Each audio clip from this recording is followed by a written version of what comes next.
Hey y'all, today I am going to show you how to make one of the most delicious pots of chicken and dumplings you have ever had.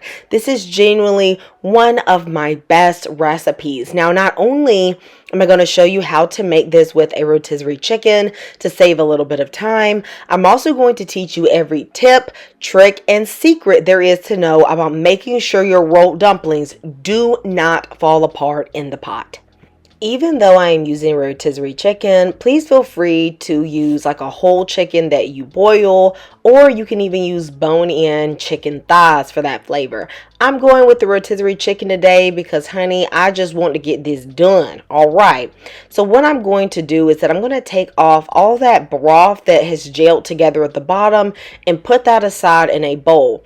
I have two bowls. One is for bone and skin and the other is for meat. I'm just going to chop up the meat and put it separately. Now I am going to put the bone and skin bowl, I'm going to use that to start making a broth while I work on other things in the recipe. And then of course the meat will come in at the end because it is already cooked. If you don't have a rotisserie chicken, you can simmer a whole chicken for about an hour, maybe an hour and 15 minutes until everything is tender and the meat is coming off of the bone. The broth for me is where all the flavor is really going to come from. So I'm going to put the bones and skin in a pot. And then I have a bunch of like undesirable vegetables. Look how skinny these carrots are. You think I'm really going to sit down there and peel them? Definitely not. I have rosemary, thyme, sage, some beat up but not like moldy celery. And I also have an onion that was starting to sprout. When I make broths, this is when I use tiny cloves of garlic. It's very frustrating to like try to peel these cloves, so I literally just save them for moments like this. Throw in some bay leaves, and then I'm gonna cover this up with water. Now y'all, I don't know how much water I'm using. Baby, just watch and learn, okay? Cover up the parts.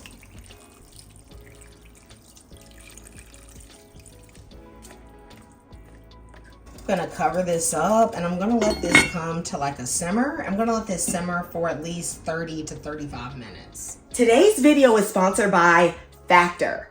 Factor is going to deliver fresh, never frozen, chef-crafted meals straight to your doorstep. Now, if you're watching this channel, you like to cook from the scratch, but baby, sometimes we don't have the time to do all that prepping, grocery shopping, cleanup. Save you some time and get a meal from Factor that will be ready in just 2 minutes. Y'all, get into this Tex-Mex beef bowl from Factor.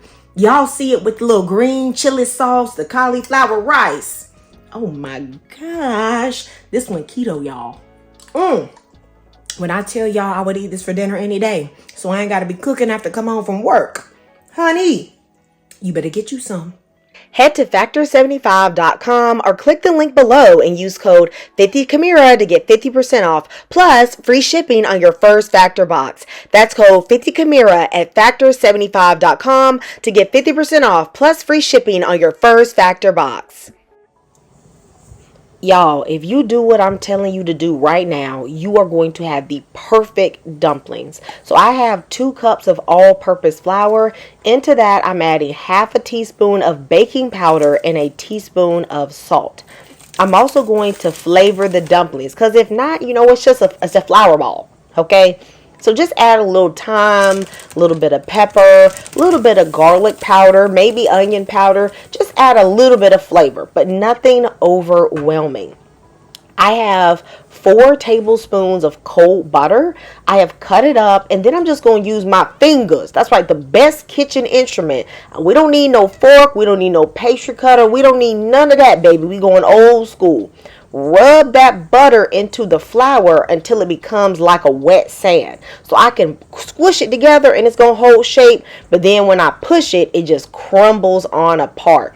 That's the perfect texture. This is almost like biscuits, y'all. Now here I have 1 cup of whole milk. Baby, skim milk not going to do it. You're going to need whole milk. Now this is where some of y'all are going to get tricked up. because as I start to mix in all of the milk, you're going to think this batter is way too sticky for a rolled dumpling. And I get it. But you're going to have to trust me, okay? Because we are going to be using a lot more flour in the process. And if this dough wasn't a bit sticky, what's going to happen is the dumplings are going to become tough. And that is not what you want. So I have at least an extra cup of flour on deck, so that as I continue to work with this, I'm going to get the perfect texture. Now, I have mixed this just until it is combined. And as I said, it is sticky. And then I just put a little bit of flour on the rim just so I can get it out of the bowl. I am going to be generous with the flour on my cleaned countertop. Gotta clean it first. Don't want no little crumbs getting in them dumplings. Then folks, they're gonna look at you different. So I am going to start to gently and ever so slightly knead this dough. Now, you're not putting your back into it, okay? This is kind of like what you want to do just to bring the dough together, to get a little bit of the stickiness out of it. I really only do this for about 30 seconds, and I do not do it very hard. Then I am going to always add more flour. This flour will start to become incorporated in the dough. Okay, so that's very important to know. I'm going to add more flour to my rolling pin, and then I'm going to start to roll out the dough until it's about 1/4 of an inch thickness. What can happen sometimes with rolled dumplings is that when your dough is not a little bit sticky, when you initially start to work with it on your counter, more flour ends up getting incorporated into the dough, and then it becomes very tough. And so since the dough was just a little bit wet, when we started to work with it, it took on a little extra flour, and it pretty much comes to the perfect consistency. Now, I'm being very generous with the flour here. Even when I'm cutting these shapes with a pizza cutter, I'm cutting about 1/2 inch. Really, you can do whatever size you want. Something else that is going to keep your dough from not falling apart. This is very crucial, okay?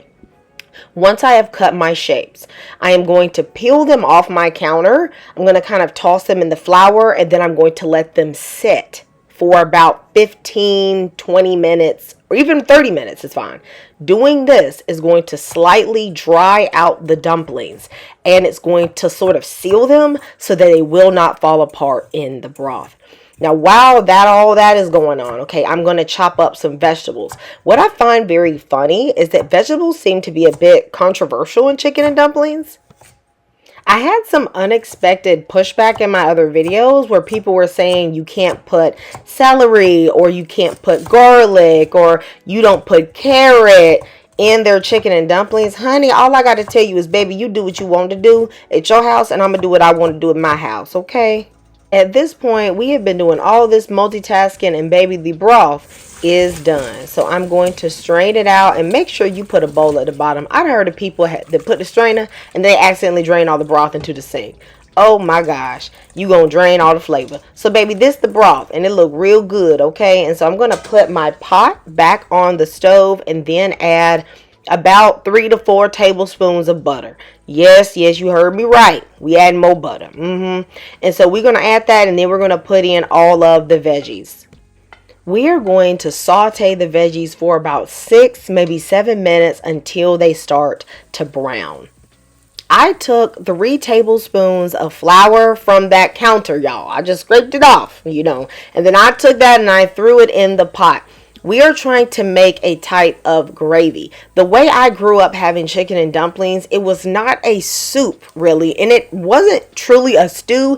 It was dumplings in a gravy basically. And so that's why I'm going to add this little bit of flour. I'm going to toast it for about a minute, and then I'm putting in all of the prepared broth.